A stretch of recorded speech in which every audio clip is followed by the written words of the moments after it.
छत्तीसगढ़, जिसे देवी देवताओं और तपोभूमि की पावन धरा कहा जाता है। डोंगरगढ़ की मां बमलेश्वरी हो या जशपुर की खुड़िया रानी, क्या आपने कभी सोचा है कि छत्तीसगढ़ के ज्यादातर प्रसिद्ध देवी मंदिर हमेशा ऊंची पहाड़ियों या घने जंगलों के बीच ही क्यों मिलते हैं? आखिर क्यों हमारे पूर्वजों ने इन देवी धामों को समतल जमीन की जगह इतनी ऊंचाई पर स्थापित किया? क्या यह सिर्फ एक धार्मिक परंपरा है या इसके पीछे छिपा है एक गहरा वैज्ञानिक और सामरिक रहस्य? चलिए आज इस वीडियो में राज खोलते हैं। पहला और सबसे बड़ा कारण है साधना और एकांत। प्राचीन काल में छत्तीसगढ़ को दंडकारण्य का हिस्सा माना जाता था, जो ऋषियों और तांत्रिकों की साधना स्थली थी। शक्ति पूजा यानी देवी साधना के लिए मुख्य रूप से दो चीजों की आवश्यकता होती थी: पूर्ण एकांत और सकारात्मक ऊर्जा। पहाड़ों की चोटी पर दुनिया के शोर शराबे से दूर वातावरण एकदम शांत होता है। मान्यता है कि ऊंची पहाड़ियों पर कॉस्मिक एनर्जी यानी प्राकृतिक ऊर्जा का प्रभाव सबसे ज्यादा होता है, जिससे मन आसानी से ध्यान और भक्ति में लीन हो जाता है। दूसरा सबसे बड़ा कारण है सुरक्षा और इतिहास, सिक्योरिटी एंड प्रोटेक्शन।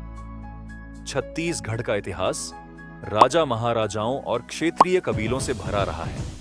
प्राचीन समय में बाहरी आक्रमणकारियों और लुटेरों से अपनी कुलदेवी और पूजनीय मूर्तियों की रक्षा करने के लिए मंदिरों को पहाड़ियों की चोटी पर बनाया जाता था। पहाड़ी पर स्थित मंदिर एक तरह से अभेद्य दुर्ग की तरह काम करते थे। नीचे से आते दुश्मन पर नजर रखना आसान होता था और कोई भी मूर्तियों को आसानी से नुकसान नहीं पहुंचा सकता था। कलचुरी और गोंड राजवंशों के समय यह रणनीति बहुत कारगर साबित हुई। तीसरा कारण है भक्ति की परीक्षा और स्वास्थ्य। सनातन परंपरा में माना जाता है कि बिना कष्ट के फल नहीं मिलता।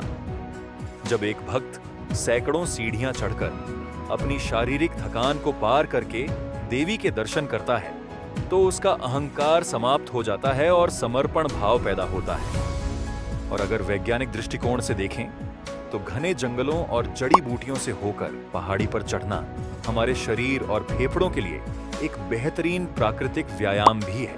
तो दोस्तों, छत्तीसगढ़ के देवी मंदिरों का पहाड़ियों पर होना सिर्फ एक इत्तेफाक नहीं, बल्कि हमारी समृद्ध संस्कृति, अध्यात्म, सुरक्षा और विज्ञान का एक अद्भुत संगम है। क्या आप भी छत्तीसगढ़ के किसी ऐसे पहाड़ी मंदिर में गए हैं? हमें कमेंट करके जरूर बताएं। और अगर वीडियो पसंद आई हो तो लाइक करें, शेयर करें और चैनल को सब्सक्राइब करना न भूलें। जय जोहार, जय छत्तीसगढ़।